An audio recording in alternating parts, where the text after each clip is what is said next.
All এভিডেন্সের শুরুতে যাই, যেখান থেকে 5 আগস্টের পরে আমাদের এই নোংরা রাজনীতির উৎপত্তি, এই যে ঢাবি কণ্ঠস্বর, যে ঢাবি কণ্ঠস্বর এখন তার নাম পরিবর্তন করে ডেইলি ডাকসুতে রূপান্তরিত হয়েছে। প্রিয় বাংলাদেশ, আপনাদেরকে দেখাচ্ছি আমি এই যে ঢাবি কণ্ঠস্বর, একের পর এক। সহজে জান্নাতে যেতে চাইলে আকিস টেম্পো স্ট্যান্ডে আসুন, বিএনপি নেতা সালাউদ্দিন আহমেদ।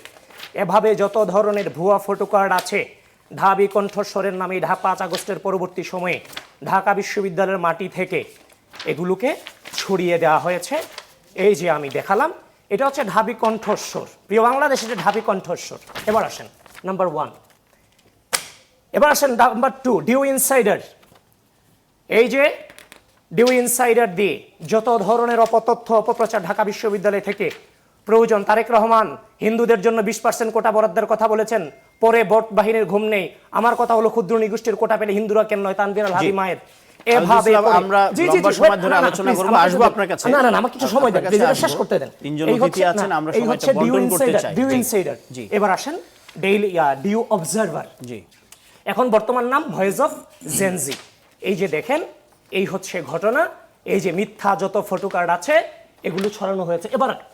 এবার আসেন তাহলে 1, 2, 3 তিনটা পার্ট আমি শেষ করলাম, যেখান থেকে ঢাকা বিশ্ববিদ্যালয় থেকে বিষ বাষ্প ছড়ানো হয়েছে, যে কথা আমরা বলিনি আমাদের নামে করে।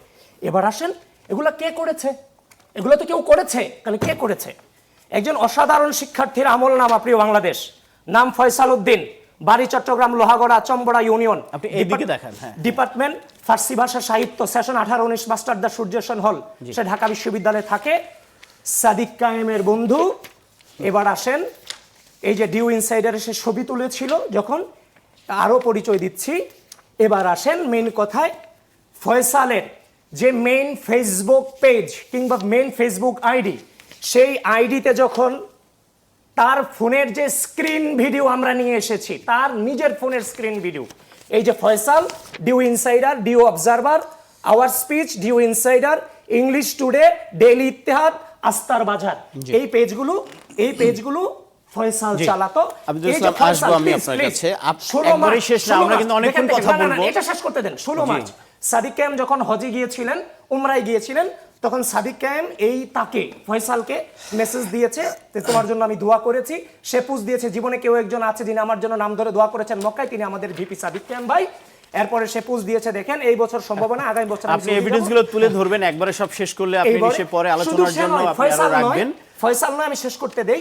এইচ আল বান্না, যিনি 71 বর্তমানে ভিপি, এবং হচ্ছে যে আহমেদ জুবায়ের, এবং আমাদের আলোচনাটা এগিয়ে নিতে হবে।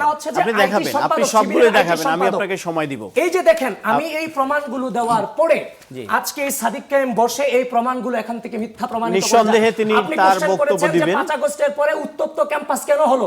আমরা রাজনীতি করলাম সুস্থ রাজনৈতিক সংস্কৃতি ফিরিয়ে আনবার জন্য। আজকে সাদিক কায়েম 6 আগস্ট থেকে এই ধরনের নোংরা প্রপাগান্ডা ঢাকা বিশ্ববিদ্যালয়ে থেকে তৈরি করে সাদিক কায়েম নিশ্চয়ই জবাব দিবে। আপনি ছড়িয়ে দিয়েছে। 7 মিনিট মতো বলেছেন, আমরা আসবো। আমরা অনুষ্ঠানের টাইম লিমিটেশন আছে। আজকে সাদিক কায়েম জনগণের নেতা হিসেবে তাকে পরিচয় দেয়, সে একজন গুজববাজ, সে একজন হচ্ছে যে মিথ্যা অপপ্রচারকারী। আজকে সে নিজেকে সাদিক কায়েমের নিশ্চয়ই এই বিষয়ে বক্তব্য থাকবে।